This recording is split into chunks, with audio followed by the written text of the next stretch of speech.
Yeah, I don't normally wear my glasses on the show anymore because I get a big reflection from my monitors. However, I'm using a very small travel monitor, so there's not a bright reflection. And also, it's a small monitor, so I can't So you read my can't notes if see. I don't have my glasses Mm-hmm. on. Ashley, 100%. 100%. Look, this is the truth of your 40s, friends. this is the Anne Rice podcast for we're elder millennials. Elder We're millennials. There we are. elder There you go. millennials, we're zennials. I actually really prefer the zennial moniker myself, if it suits, because I do have some Gen X cynicism, and I'm technically at the very end of Gen X. But Gen X didn't want me because that was everyone's older brothers and sisters. So we weren't fucking included in Gen X shit.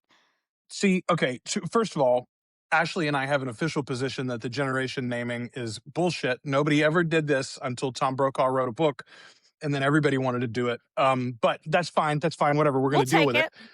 it. But she's right. You're right. You're 100% right. I'm supposed to be Gen X too. Gen X is based on who your parents are. My father is a boomer. He's the very end of the boomers.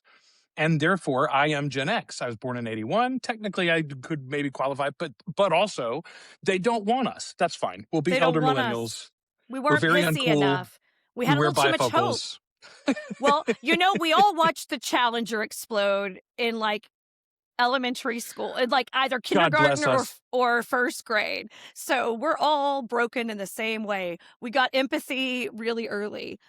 Man, I think which by the way, as you and I are recording this, what was it yesterday? They came home. They yes. landed Oh, yesterday. they did. I watched all of it live. I was terrified the entire time that something awful It, was going to happen, but it was amazing. I, That was the most perfect landing they could have landed. They like hit all their trajectories. Like yeah. they even said data points lined up in a way that they like could not have hoped for a better re-entry. It is, I think it is difficult to maintain the average population's interest with space stuff because space stuff is very incremental and space stuff is very double and triple and quadruple check, right? And so much Yeah. of this mission, if you look at it, you're like, well, why is this a big deal? Let's land. No, my friends, you don't land well if you don't do this sort of mission first. Yeah.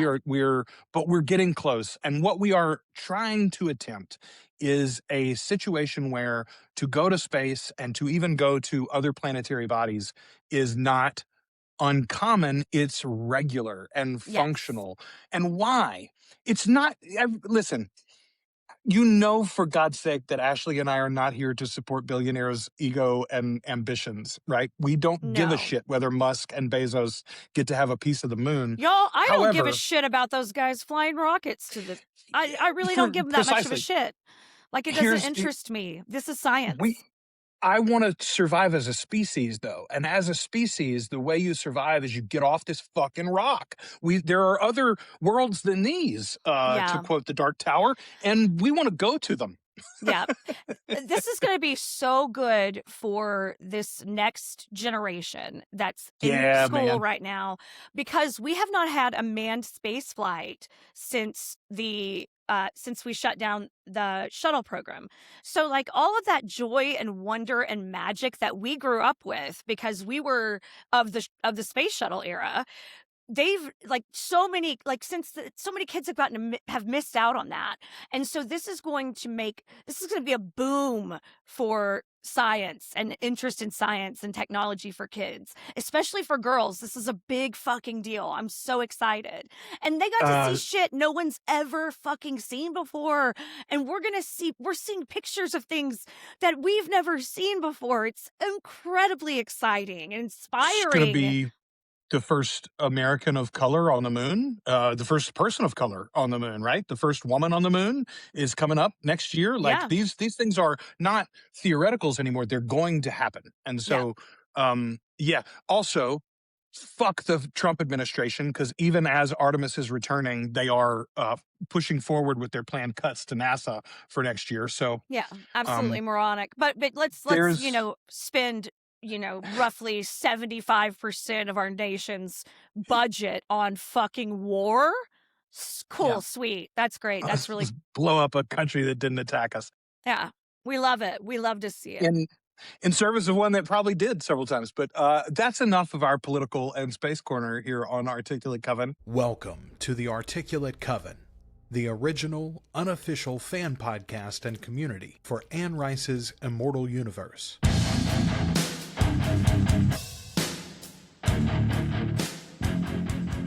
The Articulate Coven is Ashley and Joel, but it's supported by listeners just like you. Find out more at articulatecoven.com/join. We are the original unofficial fan podcast for Anne Rice. We're your hosts. I'm Joel. I'm Ashley. And we are the Articulate Coven. Hello, friends. Welcome to my hotel room. I am in sunny Arizona today. I'm headed to Salt Lake next week. I'm on the road straight for 2 weeks, and it's been a weird one.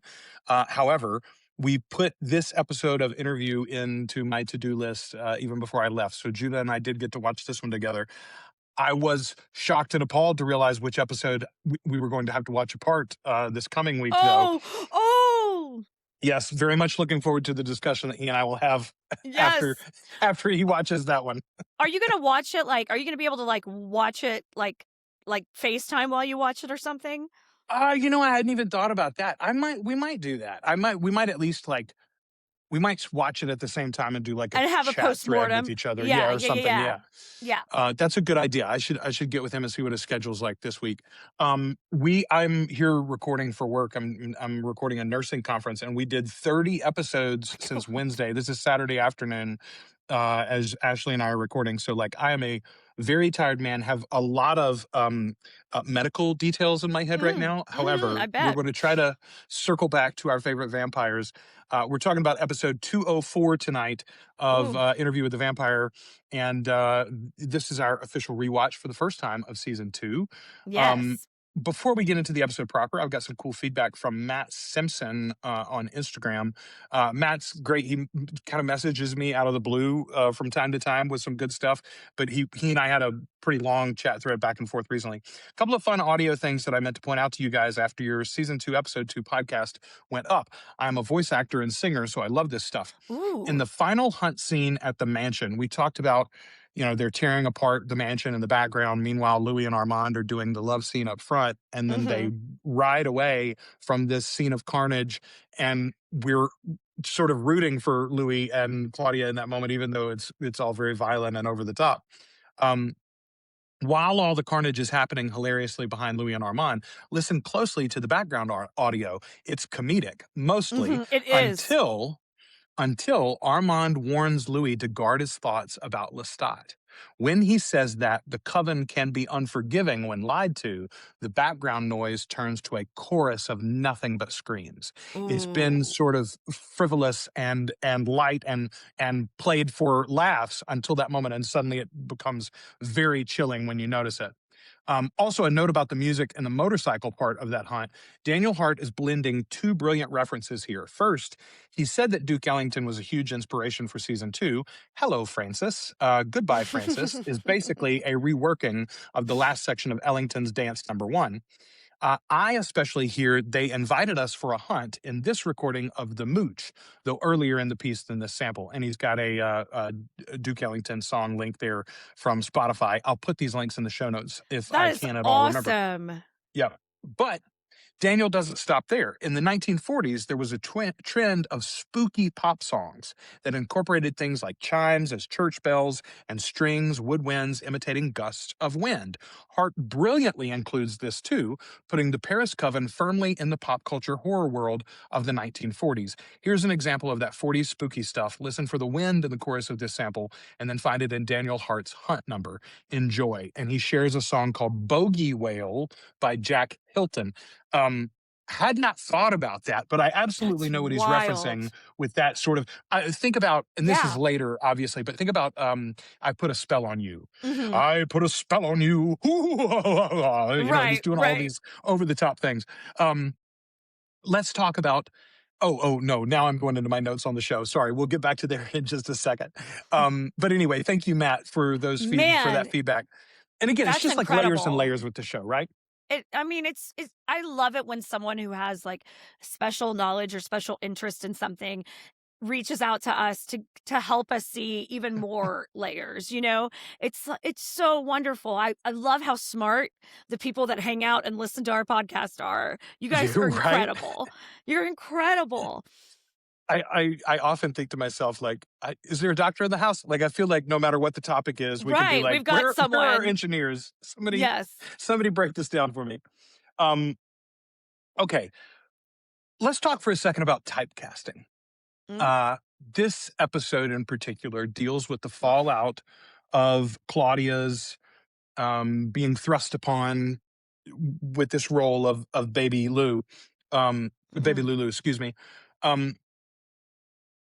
The prison of fame is something that I think normal people don't really understand.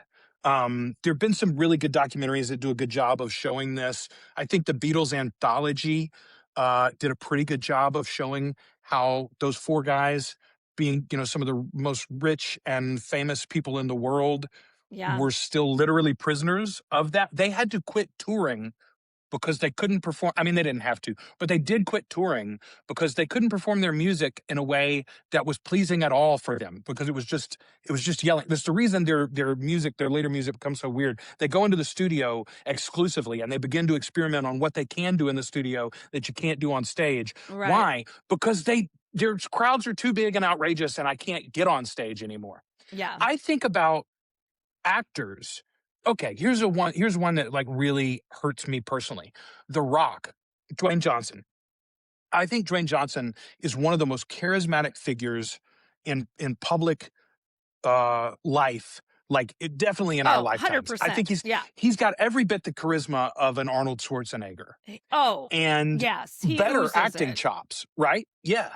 And yet, some combination of his success or his own ego or something has locked him into a very specific kind of performance, and not just on screen, but in his life, in his day-to-day life. He has to walk this line, or he feels he has to walk this line, or somebody's telling him that he has to walk this line. And so you don't get interesting things. Now, maybe he personally is coming out of that. He did The Smashing Machine by one of the Safdie brothers, which was wonderful. My son was raving about it when it was in movie theaters, but I watched it recently and it really is great. And he's great in it. And it's a bold choice for him, right? It does break the mold on what he had been doing. Well, he doesn't look like himself either in it. And that is extremely helpful for him. I mean, also, someone like him is coming out of a career in wrestling where he is automatically used to masking his true self. That's and true. Used to presenting a persona. I think that is a lot of his thing, too, is that he's been locked into, like, playing a version of himself that isn't really him his entire career, you know, isn't probably, I mean, even before that, he started probably creating a persona for himself the moment he saw, you know, his dad wrestling. So, well, yeah, that's what I was going to say. You watched the TV show Young Rock, but he was built when he first came into the WWF. He was built as the first third generation WWF superstar, and he was going to be the future of the company or whatever. And so, they already had this sort of persona. Now that persona changed over time, but anyway, and it's different now. But he does have to. He is definitely typecast into roles his entire, and part of it too is, like, I mean, you see it with Dave Bautista's in the same sort of world with that, you know, and he's actually got some decent chops as an actor, but he's having to really reinvent himself physically to get out of that. I was going to say, to change his casting permanently, he had to literally transform his body. Now, I think he also did it for some health reasons too, to get back to a more maintainable size. Our poor sweet Claudia cannot transform herself physically in any way, form, or fashion. And even if she could, they are not going to let her, because this has now become a punishment. And it was from the beginning, and that's why this thing sucks so bad. This has been a trap the whole fucking time. And she went into it so willingly and with so much love and with so much hope. And it's been a trap the whole time. It's just so...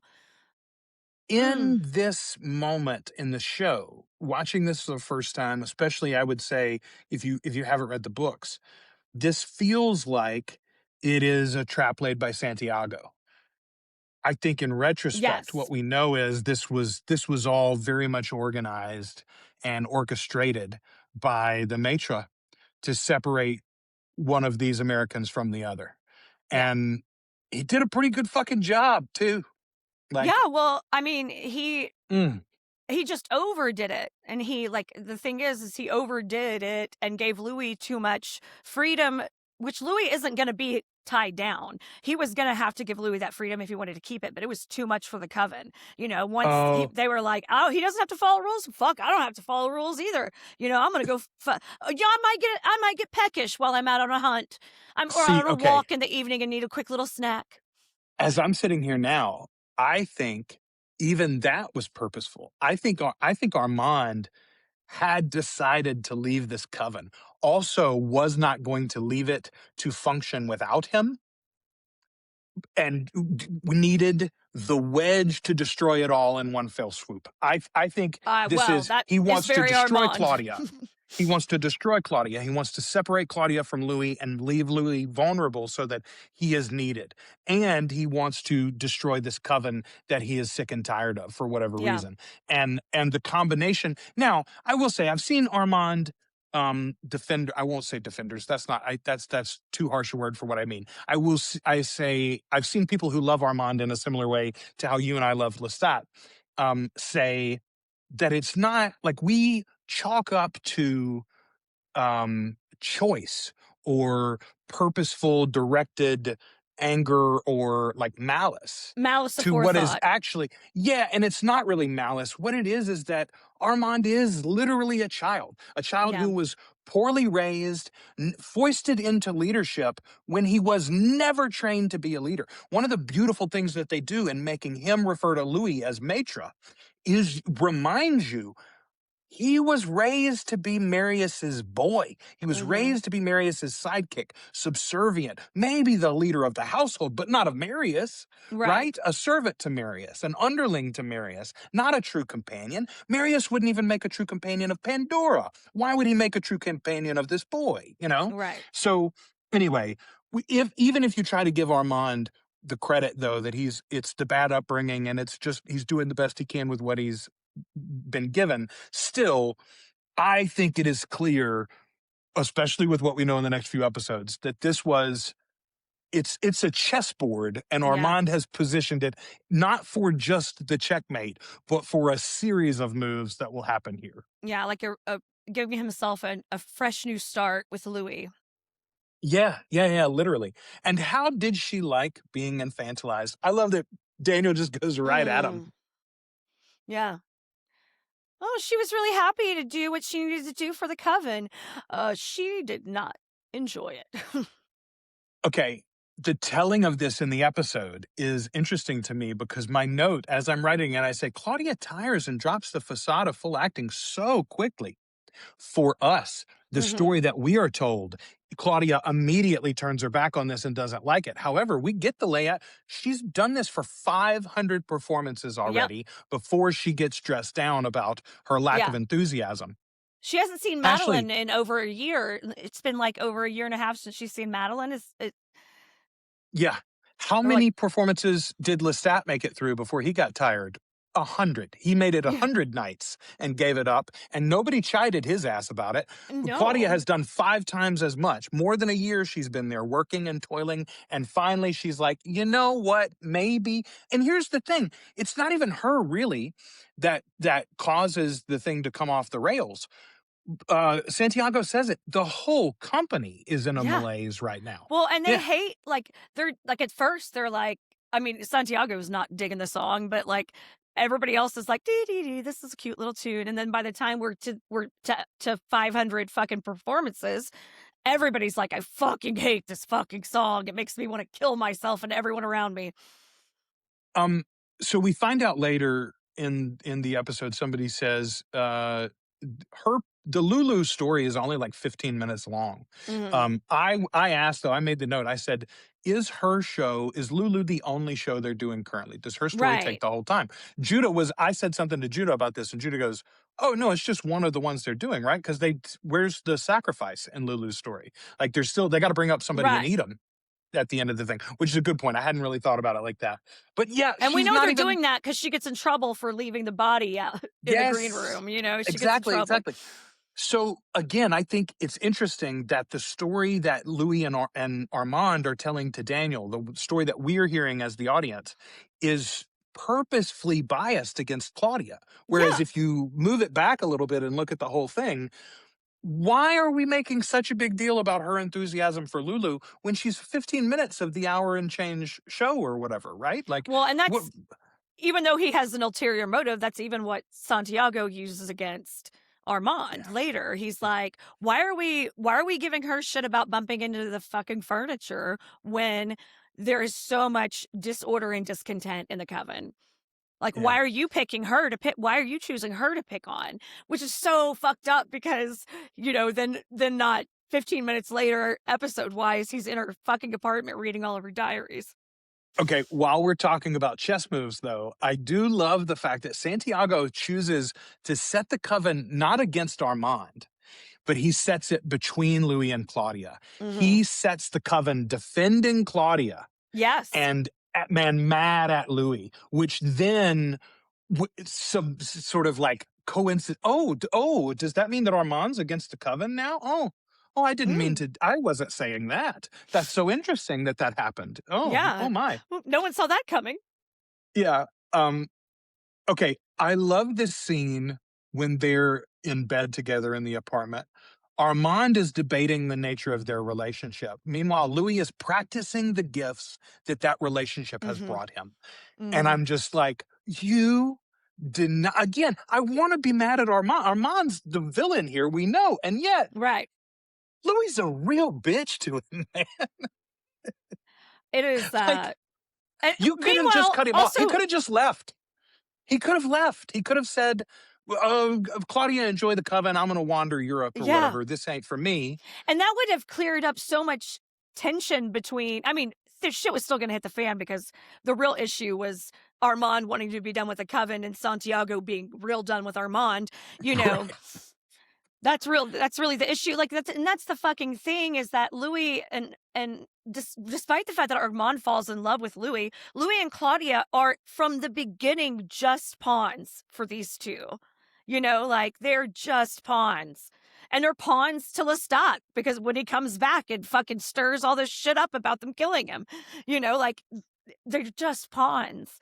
And it becomes so obvious in this episode, especially for Claudia. Louis still thinks he has so much fucking,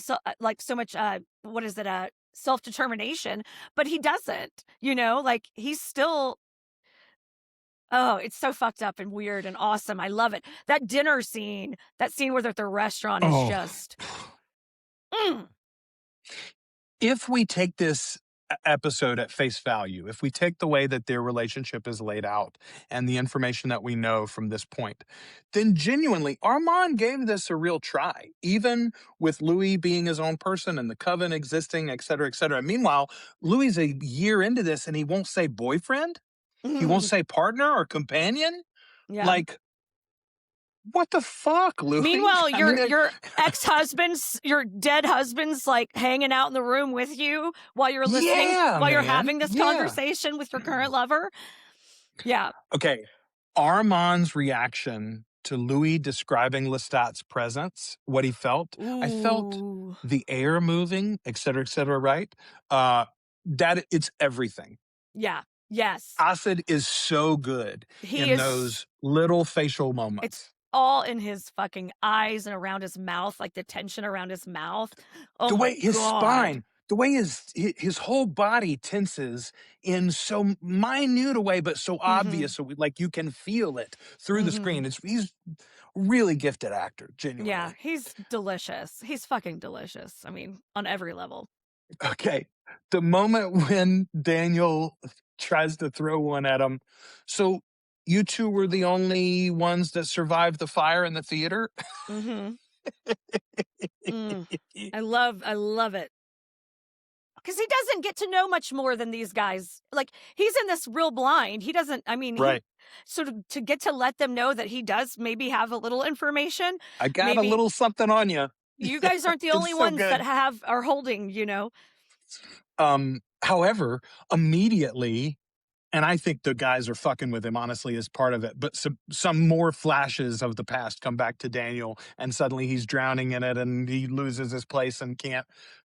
What was Claudia doing at this time? And he has to try to swing back to it, suddenly. It's like, can you imagine them jumping in your head and forcing memories, like how disorienting that is? Sometimes, like when you just get a flash of deja vu, sometimes that's fucking disorienting. And you're like, whoa, what was that? Like I can't imagine, in my drug-addled brain, someone digging around and being like, here's all this weird shit you don't remember, including this body in a bag in the corner. That's the moment.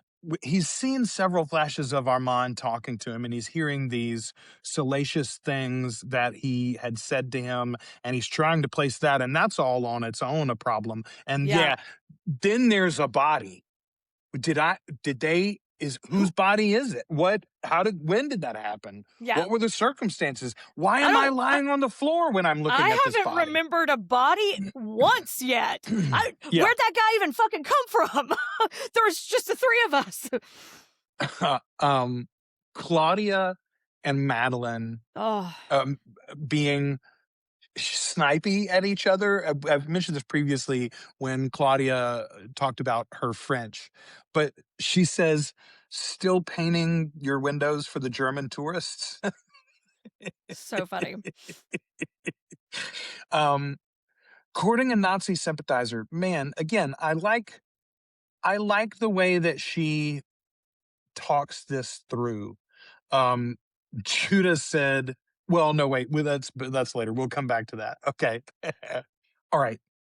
You mentioned it earlier. Let's talk about the frozen dinner party for a second. First of all, it's a massive display of power on Armand's part, right? He's frozen all of the humans and then also freezes and stills all of the vampires. And before that, we see a massive display from Santiago because he's like... with the mimicry. Ooh, it was so good. The way he just eased into that. I could just hear it shifting so much more clearly in my headphones this time. I was just like, oh, it was so brilliant. And so like, as he was realizing, and the fact that they had been talking about like how he was basically like a fucking douchebag because he acts like he's better than everyone and haughty. I might be a little haughty sometimes, It was just, I loved that. It was sizzling. It was so electric. It was really good. Yeah, it's fantastic. But okay, this is also though before the supernatural display. I love the backstage drama. Right? Like and we're seeing a bunch of it. First of all, Louis and Claudia are having a conversation, but like Armand is checking in with the business of the theater troupe. And we find out who's fucking who and who's who. And y'all, that is real. Away. That's real theater. Who's taking too many days off. Yeah. Who called out too often. Who killed someone in the park. Who's right. Who's a messy drunk, et cetera, et cetera. And that is theater life in a nutshell. Okay, people joke about the incestuous nature of like theater departments on college campuses or something, meaning you always date the people in the department. But there are other majors and other industries where this is the case, though. Theater people live a weird You're just all there schedule. Together all the time. Yeah, you're there all together all the time. We go to class at the same time, we work at the same time, we stay out late, and then we're off at the same times too. So like, who else am I gonna date? Who else am I gonna meet? Right? It's the same thing. Who else am I gonna fucking meet? I don't think I met anyone. Yeah, I'm not gonna run into a fucking... They do the same thing. I'm not gonna grab myself what did we have? The professional aviation engineering student. Yeah, professional aviation. There you go. Although, man, a guy who could fly a plane would be nice to have. That could be handy. I went on a date with a guy that took me flying once. Really? Yeah. That would win me a lot of points, I gotta tell you. I call him No Sparks Guy because he literally, so he was just a little side journey here. This is a funny story. I met him at this bar I was working at. It was all military guys. And I was really used to all that fucking Air Force bullshit. And this guy was like, hey, I'd really like to take you flying tomorrow. And I was like, well, that's a new one. you know what? Yeah, let's do that. And so I went out with this guy and his friend's girlfriend in a little 4-seater plane, and we flew the fuck around and then went and had dinner. And I was like, that was really fun. Thank you. Bye. Like, I just had I was very impressed, but like, it was. If you fly me to dinner and I don't want to go on a second date, that is verification that there's not chemistry. No sparks. No sparks. And it also lets you know that I'm not going to fuck someone just because they've got a nice vehicle. Ain't it the truth? Ain't it the truth? That's right. She's got standards, folks. She's got standards, kids. Okay. I love when we start going through the photos. First of all, Daniel makes a cute comment. Early work. I can't read anything I write before Michael Jackson's hair caught on fire. Great. Funny. First of all, great 80s reference, but also like very specifically, again, a deprecating remark from Daniel to his previous career. But what that leads into is Louis' discovery that there are Fred Stein's and a bunch of other photographers' work in the collection that was supposed to be only of Louis Dupoint-Delac photos. And again, I'm saying this is purposeful. I don't... Someone has said, someone in my comments somewhere this week was making that argument that I had brought earlier about Armand. They think that's what he did they think he set all of this up to blow up Dubai. That he had also found stagnancy here. And that he was like, I can't just tell him. I can't just tell him I've been lying to him for 70 years. Where's Daniel? Also, I want Daniel again, maybe. Maybe I need Daniel in my circle, and how do I bring him back? Let's just let them both know. Brilliant. Right? I mean, how have I never thought about that? That's really smart. It would be very fitting. Well, I think we may have even talked about like who's first said, what if we got Daniel to come do another interview, right? Like 100%. And I do think, like that mystery's been in my brain for this entire time, and I really have always been leaning towards Armand, but not really knowing 100% why. Why? What would he vibe, do? That's the vibe. It's fucking so Armand. It's like, and yeah, I mean, Louis burns houses down, and Armand destroys the thing that he's built. And he's done it a few times, actually. He's done it a few times already in his history. So the idea that he and Louis have this thing that's still going okay, actually, after 70 years, and he would just be like, yeet. Nope, actually, let's pull the parachute. Okay, Judah says, please don't turn the Nazi sympathizer into a vampire. All right, also... There's the interaction between Louis and Memory Lestat after Louis' photographs are turned down. Okay. And Judah had an inquisitive look on his face or something. And so I paused it and I said, are you wondering why he ate the photograph? You know, Lestat grabs the photograph and just eats it.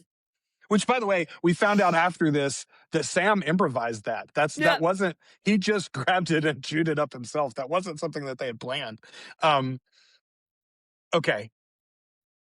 Judah's answer, though, more than why he ate the photograph, why are these two just hanging out? He killed you. You killed him. Why are you asking him for advice about photography? Judah's confusion here was, what role is Memory Stat playing for Louis at this point? Yeah. And, you know, Daniel asks, Louis, are you schizophrenic? Yeah. At this point, I kind of wonder, is he schizophrenic? At least at this moment in his life, if not a permanent condition for Louis. Well, I think what role was DreamStat playing for Louis? Right. It's like his fucking diary. It's his diary, you know. It's weird. It is a little strange. It is strange. Because he's there, I mean, at very inconvenient times. I wouldn't like be bringing my ex-ghost boyfriend along my dates to the museum. No. I don't really need your feedback while I'm at the museum. But I do think it gives us moment. Maybe this particular moment is like what he maybe hopes or what he maybe hopes or wishes Lestat would say to him in this situation. You know, like if Lestat was the version of Lestat that Louis really needed and wanted him to be and needed him to be. Wanted him to be. Maybe that's what this is. Maybe that's who this guy is. Madeline says, I wasn't inviting Hitler to stay in France. I was inviting a frightened young boy to cradle my tits.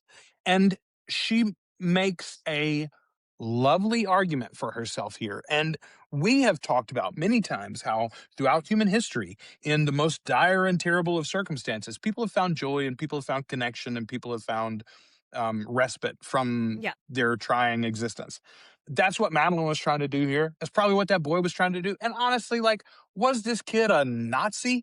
I mean, he was a German who had been pressed into service in the German military. We know for a fact not all those Germans were true believers. We also know for a fact, though, that lots of that leadership was excited to do the things they were told to do. So 100%. I am sort of with Judah. I understand now, but I still don't really love it, is what he said. I'm still not a fan. You know, I'm not we're not a fan of Nazi sympathizers in general. But, you know, like, I think in dark times, something as simple as physical comfort can be a really important thing. And a really simple way to reconnect yourself to humanity and to dig yourself out of the darkness.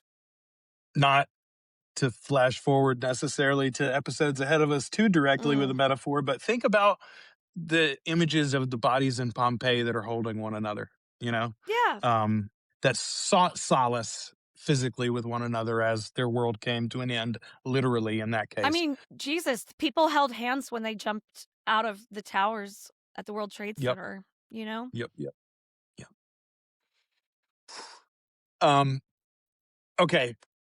Armand and Louis are discussing power and its use and misuse as they walk through the museum. And then Armand is flying up the staircase the entire time. Again, it's like the scene with them in the bedroom, and Armand's having a discussion about why Louis doesn't love him enough, and Louis is practicing the fire gift that Armand's given him. Right. You know, this is such it's like they constantly talk past each other. I mean, Armand could have just walked up the fucking stairs with him. Right. No, it's just, it's also a reminder of power in a way too, you know, and strength and that sort of thing. And maybe otherworldliness, like maybe Armand is trying to show to Louis. Lestat says later he hadn't revealed the ability to fly to Louis because he was scared it would make Louis feel like they had no connection, that he was too far removed from him or whatever, right? Armand here is trying to show perhaps Louis, do you see how much I restrain myself? Yeah. Do you see how contained and gentle I am? Also, and I could be how much more I can teach you. Yeah, I think that might be some of it too. Like, I've already taught you how to make some fire. Look what else I can teach you how to do. Armand introduces us to Amedeo, rescued from a brothel at 15 as Arun. I served him with all my heart. I basked in his mercy. Armand was turned at 27 in the show. In the books, he is 17 years old. I just got a correction the other day on YouTube. I think recently I'd said something about him being 15. He's 17 years old when he's turned in the novels. I don't know why I always kind of default to like, he's like 15, but so my brain does that. He's saved at 15 by Marius, but he's turned at 17, which is interesting when you think about it, because it means that Armand and Marius in the show should have a 12-year relationship instead of just three years or so in the books before they're stolen away from each other. So this Armand should have a little more grounding and a little more understanding and a little more lots of things. But this Armand clearly hates Marius. Yeah, he does. He's very, very... Yes, okay. In the novels, Armand is almost convinced that Marius has to be dead because surely Marius would have come to save me. And you and I, one of our biggest beefs against Marius is, why didn't you go save that kid? Anyone. You had hundreds of years you could have saved him. Yeah.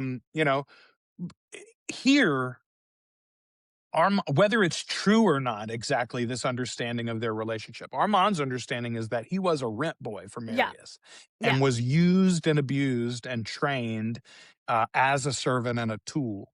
I don't know how I feel about all of that, and I'm very excited to have Marius and or Lestat explain some of it in the coming seasons. Exactly. But we also know that like any version of that we're going to get from Armand is also tainted by his anger that Marius, if Marius is alive, didn't come back for him. And that, so like, there's a lot of layers into this onion. We get a little bit of a rewrite here too. In the episode where Armand is telling Lestat's story, he says that Magnus was one of Armand's fledglings that had deserted. Here, he says that Magnus had abandoned the Coven, that Magnus was basically his predecessor, is the way that he lays it out. And that Armand was sent to the Paris Coven to replace Magnus after Magnus had left to make Lestat and live on his own or whatever. I mean, he didn't make Lestat right away, but he went to live his life outside of the catacombs. The rules of the Coven. Yeah. Am I my history I have endured? Am I the job I did not want? Here is Armand making pretty directly the argument that our commenter had made previously and I discussed. Armand didn't sign up for this. Armand didn't sign up for almost anything. He doesn't even know for a fact that his name is Arun, and yet he does know that his parents sold him as a child, and that everything since then, all of his memories basically have been at the service or the behest of someone other than his own desires. And that's a pretty fucking sad existence. Does not excuse all of the things that he does, but I do love how this show continues to color characters for us fully, right? Like, well, and you're thinking everybody's got layers. Everybody does. And in a human existence, you have those things. And imagine in a 500-year lifespan, how many times, I joke about like, oh, if you knew me 20 years ago, you probably don't really know me anymore because I am not that same person, really, and how many different versions of yourself that you live and shed, and to have none of them be one that you chose in 500 fucking years. Yeah. That's a shit existence. I mean, it's better than no existence, but it's a shit existence. That is the official position of the Articulate Coven. Claudia tells Madeline, even in between the dark things, there's something in me. Like I want to go bang. And Madeline, of course, offers, then go bang. And go bang again. Okay. We will get to, in the next few episodes, a lot of Madeline Claudia love. This relationship has a lot to praise. Yeah. And I think there are some wonderful aspects of their connection. However, I think this sentence and this interchange here draws the most direct reason why this is all a bad idea. Madeline makes comfortable choices. That's what the Nazi sympathizer storyline gives us for that character.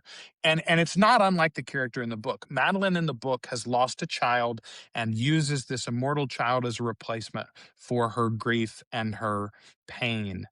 That's not a healthy choice either, right? No. That is a woman making a comfortable decision that will have consequences for both her and Claudia. That's a 60-year-old Claudia there in the body of that child that you intend to raise. And she's going to be bossing you around and be very problematic about the way that you are going to handle her, even though there might be some affection. That's going to be a problem. Here, Claudia is saying, it's not just my history, which is troubled. I got all sorts of reasons to have problems, but there is an innate desire in me to blow things up. There's an innate desire in me to cause harm and static, and even to my own detriment. Ever known anybody like that, Ashley? I know a few people that are sort of self-defeating. When you expose that, though, when you are being so vulnerable as to say, hey, do you know that I self-destruct and it's something that I've come to know about myself? You don't want your partner to go, we ought to blow up then. Let's blow up and it'll be fine afterwards. I'll clean up the mess and we'll set the next bomb. No, But I also think that this is her not understanding exactly what Claudia is too, because I do think there's something to be said. If like, you know what? You're worried you're going to fuck up your life all the time. You're probably not really living your life, That's and fair. sometimes you got to blow it up. And here's the thing. When you blow it up, you get to rebuild it.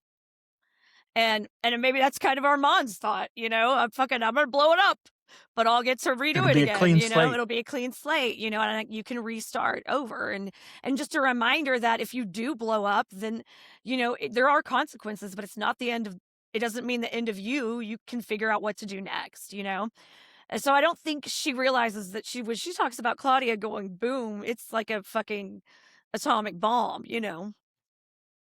Yes, you're right. She does not understand the level of fallout that will happen from the explosion. You're right about that for sure. Well, and this too is like early in their friendship. So it's not like advice you give to your partner of like 4 years, like, oh, you know what? Let's go off your meds. Let's do it, Just tell your dad fuck off, actually. Yeah, Have you thought about that? Yeah. Yeah, let's sell our children. It's not like that. Armand holds Claudia up by the throat here. He attacks her in the alleyway, and he holds her up by the throat. And it just, immediately takes me back to, we've seen Louis do it. We've talked about it. We saw Lestat do it very famously in season 1. I think this is the moment. Where things are not ever going, they don't have a chance to go right after this. No, because she's in danger. He threatened her. She's in danger. We're in danger. And she is not the kind of person to evade that danger or be able to negotiate out of that danger. This is, even if Armand isn't orchestrating things like 4D chess or whatever, I think this is now going to come to a head in a violent way because of the nature of Claudia herself. It scared her so much, like she didn't realize Santiago was right there. Yeah. Like that's literally right behind them. That's how bad I think, because I think she should have been able to notice that he was there, but she was not on her game. What is vampire life except bad decisions stacked next to better ones?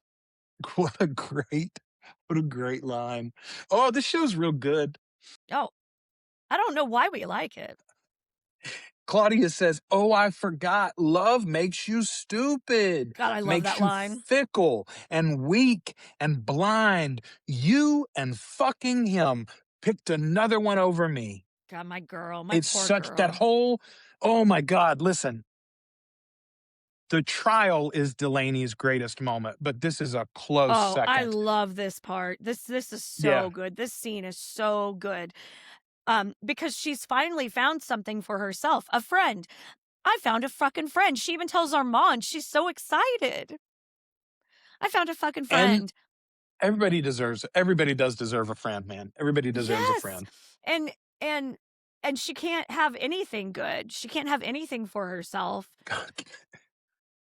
I love, so Santiago starts to ascend to the balcony, and Judah's reaction is, he says out loud, "Mistake, Claudia.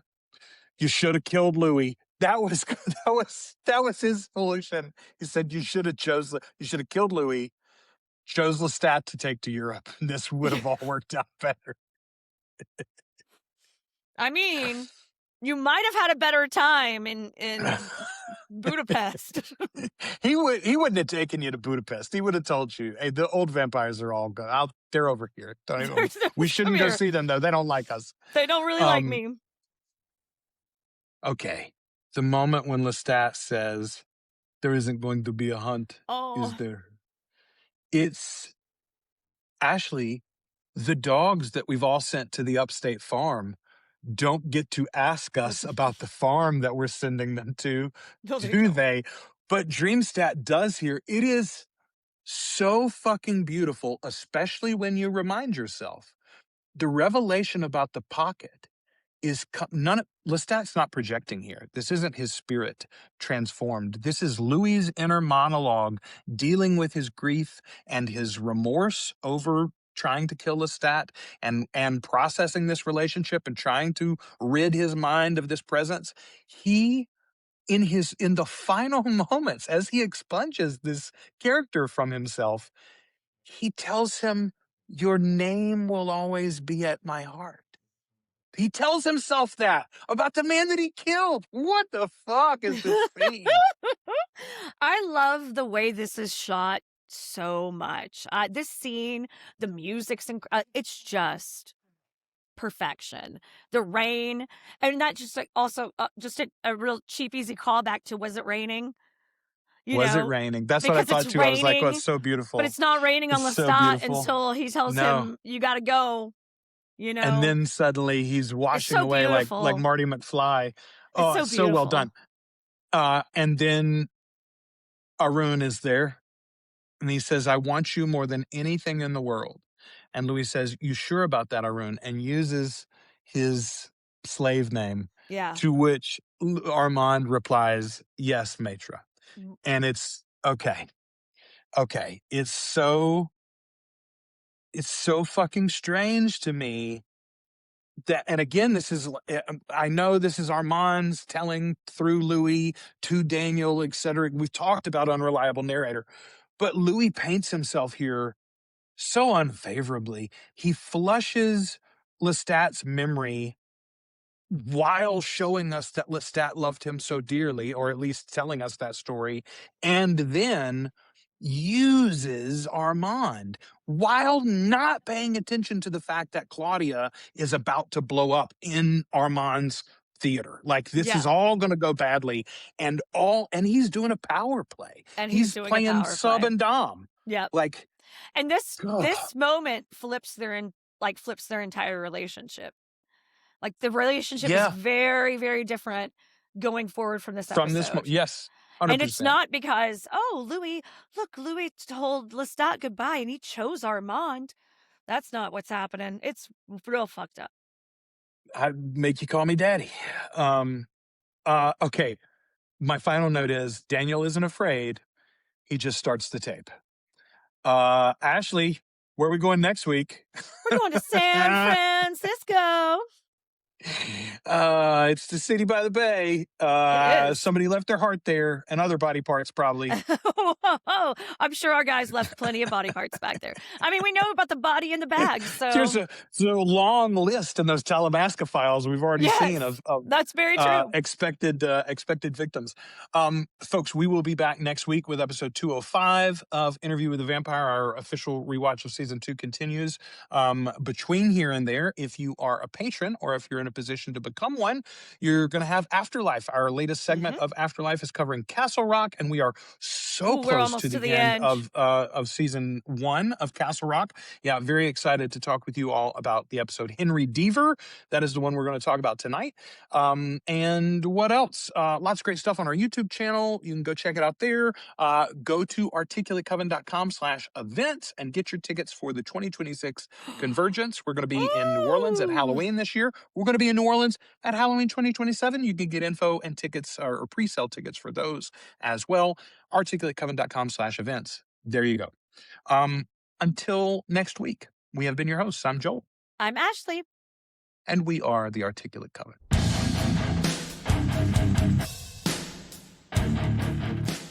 Thank you for sharing this time with the Articulate Coven. Support the show as either a free or paid member at articulatecoven.com/join. You can also find us on YouTube, Spotify, and wherever you listen to podcasts. Find more from the Coven with our sister show, Flan Again, covering the works of Mike Flanagan.